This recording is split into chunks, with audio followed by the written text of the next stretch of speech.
Hello everyone, good morning to all of you. Welcome to logic Pathshala. आज की इस video में हम कवर करेंगे 7 जून 2023 के इम्पॉर्टेंट करंट अफेयर्स के क्वेश्चंस। इस वीडियो का जो पीडीएफ है फ्रेंड्स, आप लोगों को हमारे जो टेलीग्राम चैनल है वहाँ से मिल जाएगा। आप लोग डायरेक्टली भी टेलीग्राम पर सर्च कर सकते हैं लॉजिक पाठशाला 16। तो चलिए फ्रेंड्स, इस इम्पॉर्टेंट सेशन को शुरू करते हैं एक मोटिवेशन कोट से। अपने लक्ष्य को हमेशा ऊंचा रखो और तब तक मत रुको जब तक आप इसे हासिल नहीं कर लेते।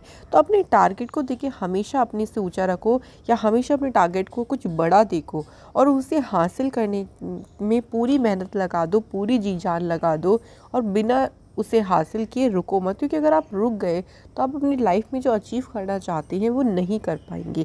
इसलिए हमेशा एक दृढ़ निश्चय रखें कि आपको अपने टारगेट को बिना कंप्लीट किए रुकना नहीं है, आपको आगे बढ़ना है, प्रॉब्लम्स को फेस करके उनसे सीख के आगे बढ़ते रहना है। तो चलिए फ्रेंड्स, शुरू करते हैं इम्पॉर्टेंट डे से। UN Russian language day. तो यूएन रशियन लैंग्वेज डे जो है ये कब मनाया जाता है? 6 जून को। ये दिन देखिए, जो मॉडर्न रशियन लैंग्वेज के फाउंडर थे जिनका नाम याद रखेंगे अलेक्जेंडर पुश्किन, उनके बर्थडे के साथ ये दिन जुड़ा हुआ है। और ये रशियन पोएट थे जिन्होंने शुरुआत की थी मॉडर्न रशियन लैंग्वेज की। तो उन्हीं के जो है बर्थडे को भी इस दिन जो है वो सेलिब्रेट किया जाता है। ऑल्सो इस दिन को मनाने का उद्देश्य यही है कि यूएन की जो 6 लैंग्वेज है, 6 ऑफिशियल लैंग्वेज है, कौन कौन सी हैं देखिए, इंग्लिश है, अरबिक, स्पेनिश, चाइनीज़, रशियन और फ्रेंच। तो ये जो लैंग्वेज है इनको इक्वल रिकग्नाइजेशन और अप्रिसिएशन मिले, ये भी इस दिन का मेन उद्देश्य है। इस दिन की शुरुआत यूनेस्को ने के द्वारा की गई थी कब? 2010 में। एक और इम्पॉर्टेंट डे है जो कि 7 जून को मनाया जाता है। ये कौन सा दिन है? World safety day, world food safety day. कब मनाते हैं? 7 जून को। इस दिन को मनाने का क्या उद्देश्य है देखिए, तो इस दिन देखिए फूड सेफ्टी, जो खाद्य सुरक्षा नियमों का पालन करने की हमें क्यों ज़रूरत है, क्यों नीड है, उनकी आवश्यकता, और अगर हम उन्हें इग्नोर करेंगे तो उनके क्या कॉन्सिक्वेंसेस हो सकते हैं, क्या परिणाम हो सकते हैं, उनके बारे में जागरूक किया जाता है इस दिन। और इसकी थीम क्या है? Food standards save lives. चलिए फ्रेंड्स, अब स्टार्ट करते हैं अपने फर्स्ट क्वेश्चन से। पहला क्वेश्चन है, which of the following institute has topped in the category of engineering at the national institution ranking framework 2023। देखिए, जो अभी नेशनल इंस्टीट्यूशनल रैंकिंग फ्रेमवर्क जारी हुआ है उसमें बात करें अगर इंजीनियरिंग की श्रेणी में, तो इंजीनियरिंग की श्रेणी में किस इंस्टीट्यूट ने इस कैटेगरी में टॉप किया है? सही आंसर है आईआईटी मद्रास। तो ये जो रैंकिंग है ये 4 कैटेगरी में है। एक तो ओवरऑल रैंकिंग हो गई, कॉलेजेस पे है, यूनिवर्सिटीज़ पे है और रिसर्च इंस्टीट्यूशंस पे है। तो आईआईटी मद्रास ने ओवरऑल बात करें तो ये टॉप कॉलेज रहा है अंडर दी ओवरऑल कैटेगरी में लगातार 5वें साल, और ये बेस्ट इंजीनियरिंग इंस्टीट्यूट बना लगातार 8वीं बार। तो लगातार 8 कॉन्सेक्यूटिव ईयर ये बेस्ट इंजीनियरिंग इंस्टीट्यूट रहा है। तो इंजीनियरिंग की कैटेगरी में ध्यान रखेंगे आईआईटी मद्रास फर्स्ट नंबर पे है। इसमें देखिए अलग अलग कैटेगरी वाइज लिस्ट है। जैसे अगर कॉलेजेस की बात करें तो सबसे अच्छा कॉलेज कौन सा है? दिल्ली यूनिवर्सिटी का मिरांडा हाउस।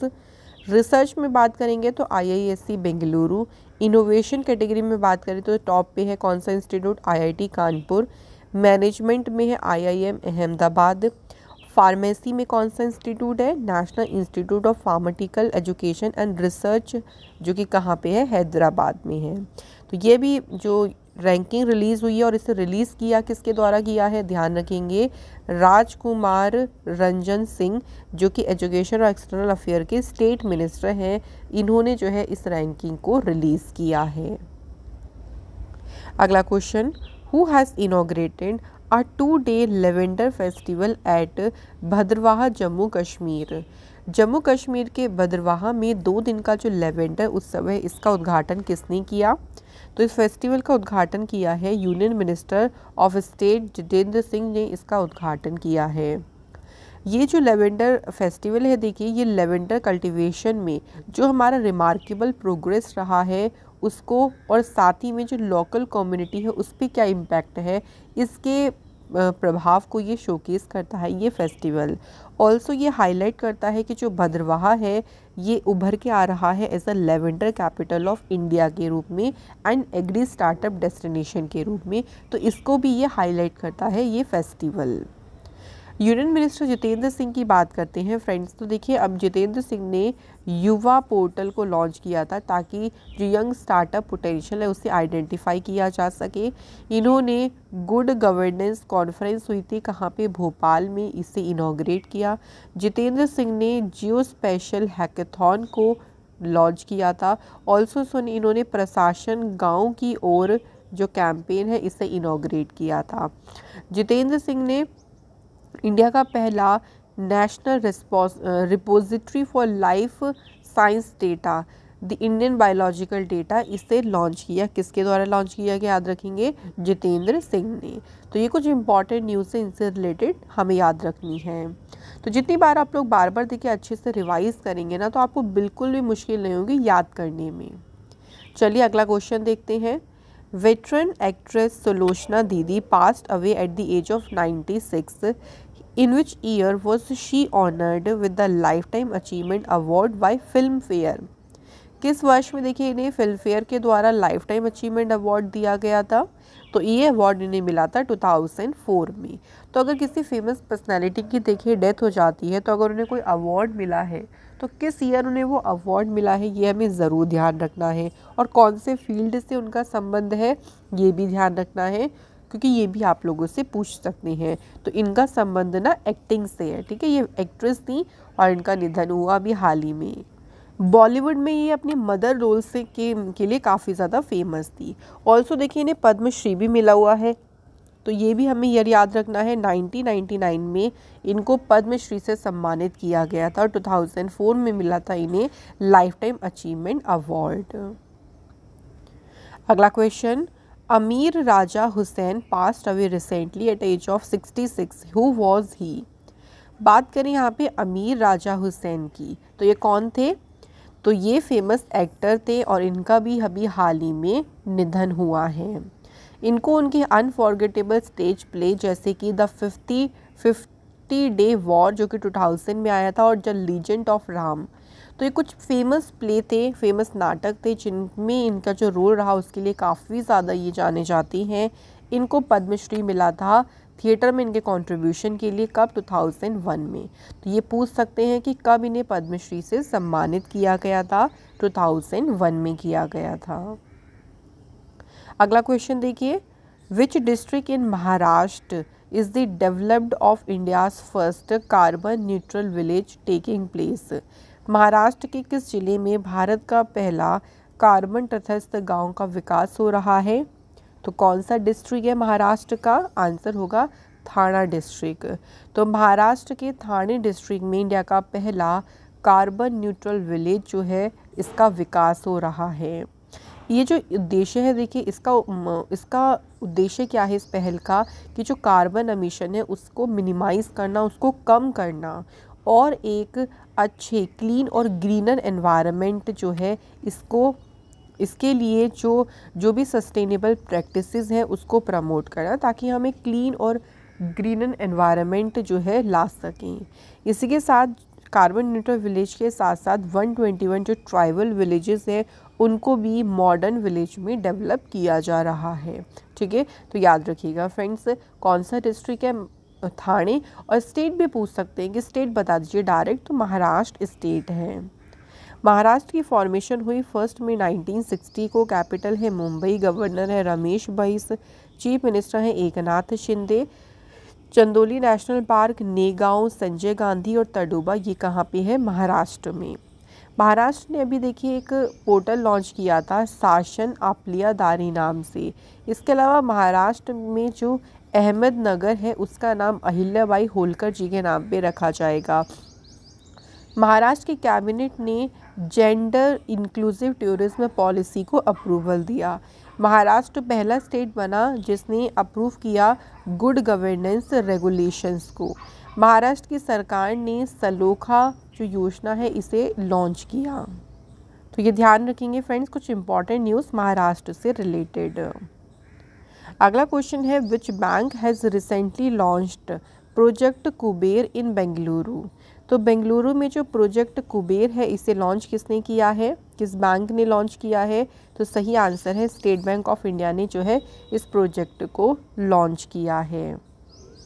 इस प्रोजेक्ट का उद्देश्य क्या है? देखिए, तो इसका उद्देश्य है कि जो कस्टमर्स हैं उनको वेरियस जो उनकी बैंकिंग नीड्स हैं, उनकी बैंकिंग आवश्यकताओं को का जो सोर्स है उनकी जो सुविधाएं हैं उसको पूरा करना, और ये एक तरीके से जो हब है ना ये हेल्प करेगा एसबीआई के मार्केट शेयर यानी एसबीआई की जो बाज़ार हिस्सेदारी है उसे भी बढ़ाने में ये मदद करेगा। एसबीआई की बात करें तो एसबीआई को देखिए पहले जाना जाता था इंपीरियल बैंक ऑफ इंडिया के नाम से। स्थापना इसकी हुई 1 जुलाई 1955 को। हेडक्वार्टर है मुंबई में और चेयरमैन है एसबीआई के दिनेश कुमार खारा। अभी आपको याद होगा कि बजाज एलियांज लाइफ इंश्योरेंस ने जो है एक इंश्योरेंस प्लान शुरू किया था, किस चीज़ के लिए? टाइप 2 डायबिटीज़ वालों के लिए। नेक्स्ट ध्यान रखेंगे यस बैंक ने अपना नया लोगो और लाइफ को बनाओ रिच जो कैंपेन है इसे लॉन्च किया। नेक्स्ट याद रखिएगा एक्सिस बैंक ने डिजिटल ऑनबोर्डिंग प्लेटफॉर्म लॉन्च किया जिससे नाम दिया सारथी। राजोर पे जो है इसने लॉन्च किया टर्बो यूपीआई एक्सिस बैंक और एनपीसीआई के साथ मिलकर। नेक्स्ट क्वेश्चन, अगला क्वेश्चन है the union government has set up a commission of inquiry to investigate the violence in Manipur. The commission will be headed by dash. केंद्र सरकार ने देखिए मणिपुर में जो अभी हिंसा हुई थी उसकी जांच के लिए एक जांच आयोग का गठन किया। ये जो जांच आयोग है इसकी अध्यक्षता कौन करेंगे? तो इसकी अध्यक्षता करेंगे अजय लांबा। ये कमीशन जो है former chief justice of Guwahati high court के जो फॉर्मर चीफ जस्टिस रहे अजय लांबा वो इसको हेड करेंगे। 3 मई और उसके बाद मणिपुर में देखिए जो भी वायलेंस हुआ है, जो वहाँ पे जो कि टारगेट किया गया देखिए मेंबर्स ऑफ डिफरेंट कम्युनिटीज़ को, तो पूरा देखिए उसकी जो है इंक्वायरी की जाएगी इस कमेटी के द्वारा। कमेटी की बात करें तो अभी देखिए सेबी ने भी एक इंटरमीडिएट एडवाइजरी कमेटी बनाई थी ताकि एडवाइस कर सके जो कि market regulator on changes in the legal framework पे। और इस कमेटी के को चेयर कौन करेंगे? एस रविंद्रन। एडीआई ने कॉन्स्टिट्यूट किया था एक एक्सपर्ट कमेटी फॉर मैटर्स जो कि रिलेटेड होंगे मेंटल हेल्थ से, तो उसके लिए कमेटी बनाई जिसको हेड करेंगी प्रतिमा मूर्ति। नेशनल टाइगर कंजर्वेशन अथॉरिटी ने सेटअप किया था एक 11 मेंबर चीता प्रोजेक्ट स्टीयरिंग कमेटी को, और इस कमेटी को हेड कौन कर रहे हैं? राजेश गोपाल। तो अगर कोई कमेटी बनी है देखिए तो किसने बनाई है वो कमेटी और उसको हेड कौन करेंगे, उसका चार्ज देखिए किसे दिया गया है, ये 2 बातें हमें ध्यान रखनी है। अगला क्वेश्चन है Indian American Ajay Banga has assumed charge as the president of World Bank. तो देखिए इन्होंने फाइनली वर्ल्ड बैंक के अध्यक्ष के रूप में पदभार ग्रहण किया है। तो 5 साल के लिए बने हैं वर्ल्ड बैंक के प्रेसिडेंट। तो ये वर्ल्ड बैंक के कौन से नंबर के अध्यक्ष अपॉइंट हुए हैं? तो ध्यान रखेंगे ये वर्ल्ड बैंक के जो है फ्रेंड्स बने हैं 14th नंबर के जो है वर्ल्ड बैंक के ये प्रेसिडेंट अपॉइंट हुए हैं। वर्ल्ड बैंक की स्थापना 1944 में हुई। हेडक्वार्टर है वॉशिंगटन में। MD/CFO है अंशुला कांत। चीफ इकोनॉमिस्ट है कार्मन रेनहार्ट। एग्जीक्यूटिव डायरेक्टर है राजेश खुल्लर और इसकी मेंबर कंट्रीज है 189। अपॉइंटमेंट्स की बात करें देखिए तो देखिए first ever Indian origin lord mayor of Birmingham कौन अपॉइंट हुए? Chaman Lal. Global women's issue के लिए US एम्बेसडर कौन बनी? Geeta Rao Gupta. Domestic policy adviser in Biden administration में कौन अपॉइंट हुई? Indian origin Neera Tandon.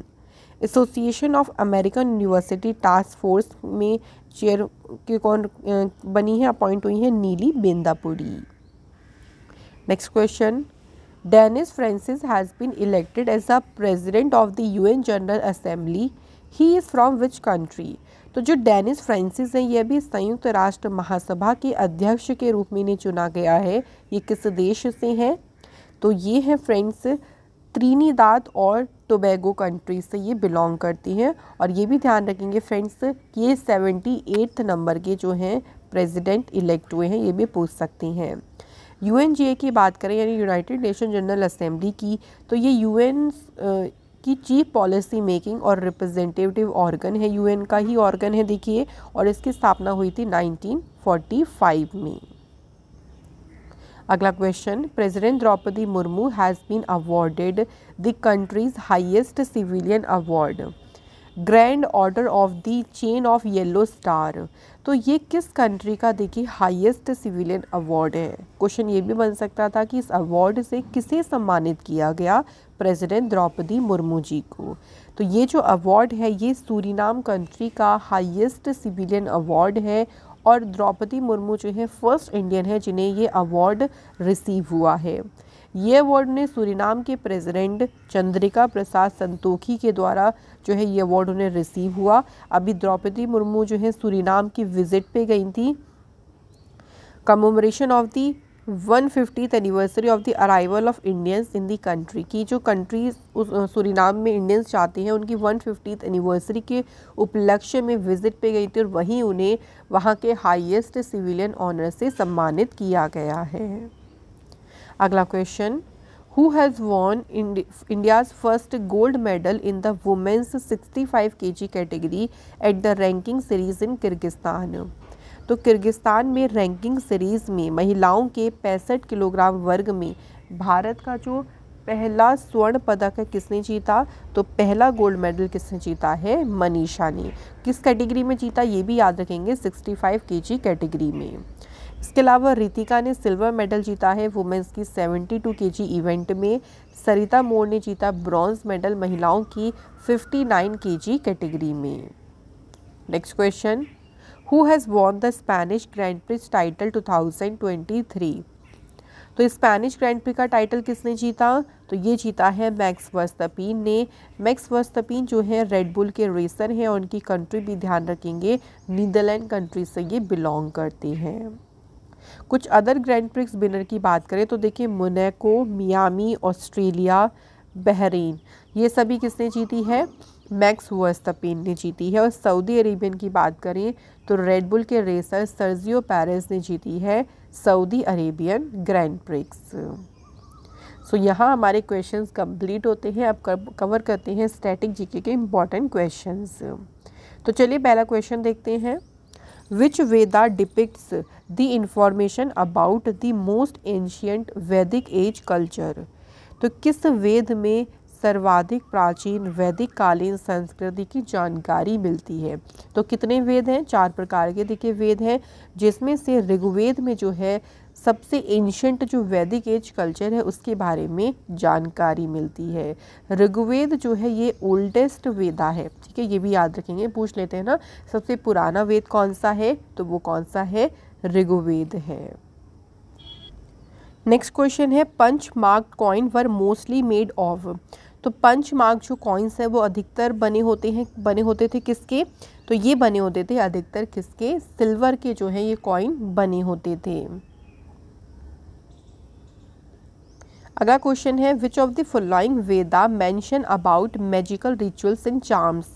तो किस वेद में जादुई अनुष्ठान और आकर्षण के बारे में उल्लेख दिया गया, तो ये किस वेद में दिया गया है इसका उल्लेख, अथर्ववेद। अथर्ववेद ये 4 वेदास में से ही एक है जिसमें मैजिकल रिचुअल्स और जो चार्म्स हैं उनके बारे में बताया गया है। अगला question, which ancient king is known as Indian Napoleon. किस प्राचीन राजा को भारतीय नेपोलियन के नाम से भी जाना जाता था, सही आंसर है समुद्रगुप्त। तो एंशिएंट इंडियन किंग जिन्हें इंडियन नेपोलियन कहा जाता था उनका नाम याद रखेंगे समुद्रगुप्त। ये गुप्ता डायनेस्टी के 4th रूलर थे। Next question, Dhanvantari and Kalidas were in the court of which Gupta emperor. तो धन्वंतरी और कालिदास किस गुप्त सम्राट के दरबार में थे, तो किस गुप्त सम्राट के दरबार में थे ये, चंद्रगुप्त द्वितीय, चंद्रगुप्त सेकंड। तो धन्वंतरी और कालिदास जो थे वो इनके कोर्ट में थे, या आप कह सकते हैं कि इनके दरबार में थे। कालिदास जो थे वो पोएट थे और धन्वंतरी जो थे वो कौन थे, ग्रेट फिजिशियन थे, ठीक है। गुप्ता एम्पायर की बात करती हैं तो गुप्ता एम्पायर की स्थापना किसके द्वारा की गई थी, महाराज श्री गुप्त जो है वो इसके फाउंडर थे। ये भी पूछ लेते हैं कई बार एग्जाम में। तो फ्रेंड्स यहाँ हमारे क्वेश्चंस भी कंप्लीट होते हैं। अब चलिए रिवाइज कर लेते हैं कल के क्वेश्चंस को। पहला क्वेश्चन है which country will host the 2025 world conservation congress. तो इसकी मेजबानी कौन सी कंट्री करेगी? यूएई। अगला question which IIT has sign an agreement with HCL tech for collaboration in the field of petroleum engineering and earth sciences. तो इसके लिए आईआईटी खड़गपुर ने साइन किया एग्रीमेंट HCL टेक के साथ। Doctor Mansukh Mandaviya has inaugurated the state of the art national training centre in which city. कौन से शहर में जो राष्ट्रीय प्रशिक्षण केंद्र है इसका उद्घाटन किया गया? आंसर गाजियाबाद। तीसरी G20 हेल्थ वर्किंग ग्रुप की मीटिंग कौन से शहर में शुरू हुई? तो ये मीटिंग शुरू हुई हैदराबाद शहर में। Who has become the first women from Tamil Nadu to climb the world highest peak mount Everest. Tamil Nadu की पहली महिला कौन बनी? Muthamizh Selvi. Tata group has signed an outline deal with which state government on building a lithium ion cell factory. तो Tata group ने जो है ये डील किसके साथ की है? गुजरात स्टेट के साथ। नेक्स्ट है जनार्दन प्रसाद जो है जियोलॉजिकल सर्वे ऑफ इंडिया के नए डायरेक्टर जनरल बने। जियोलॉजिकल सर्वे ऑफ इंडिया का हेडक्वार्टर कहाँ पे है? कोलकाता में। और इसकी स्थापना कब हुई है? 1851 में। जेब्रॉनिक्स टीवी के लिए ब्रांड एम्बेसडर के रूप में किसे अपॉइंट किया गया? आंसर है Hrithik Roshan. Who is the author of the book जिसका टाइटल क्या है? The power of one thought master your mind. इस बुक की ऑथर कौन है? BK Shivani. Who has won the Thailand open 2023 women's singles title. Women single का title किसने जीता है? आन से यंग ने। सो क्वेश्चंस भी कंप्लीट होते हैं। कल आप लोगों से हमने 2 क्वेश्चन पूछे थे। पहला क्वेश्चन था कि इंटरनेशनल कस्टम डे कब मनाया जाता है? 26 जनवरी को। सेकंड क्वेश्चन था कि कौन सी कंट्री वर्ल्ड की पहली फोटोनिक बेस्ड क्वांटम कंप्यूटर को कमर्शियलाइज करेगी? तो कौन सी कंट्री है? कनाडा है। सो thank you so much guys, आप सभी के बिल्कुल सही आंसर रहे हैं। आज के हमारे कमेंट है Pallavi Kumari and Udita Chakraborty. So thank you both of you. अब बारी आती है आज के क्वेश्चंस की, तो इनके आंसर आप हमें बताएं कमेंट बॉक्स में। पहला क्वेश्चन देखिए क्या है? मेरीलेबॉन क्रिकेट क्लब के नेक्स्ट प्रेसिडेंट के रूप में किसे चुना गया? और दूसरा क्वेश्चन है who has been appointed as a chairman of the atomic energy commission. तो परमाणु ऊर्जा आयोग के अध्यक्ष के रूप में किसे नियुक्त किया गया है? तो इन दोनों क्वेश्चन के आंसर आप हमें जल्दी से कमेंट बॉक्स में बता दीजिए फ्रेंड्स। और इसी के साथ ही वीडियो यहाँ पे कंप्लीट होती है। अगर आपको हमारी आज की क्लास अच्छी लगी है तो वीडियो को लाइक करें, शेयर करें और चैनल पे नए हो तो चैनल को सब्सक्राइब कर नोटिफिकेशन बेल आइकन को ज़रूर ऑन करें। तो मैं आप लोगों से मिलूंगी अनदर इम्पॉर्टेंट क्लास में। आप लोग अपना ध्यान रखें, मेहनत करें। देखिए अगर मेहनत करेंगे तो सफलता आपको ज़रूर मिलेगी। Thank you so much for watching this video.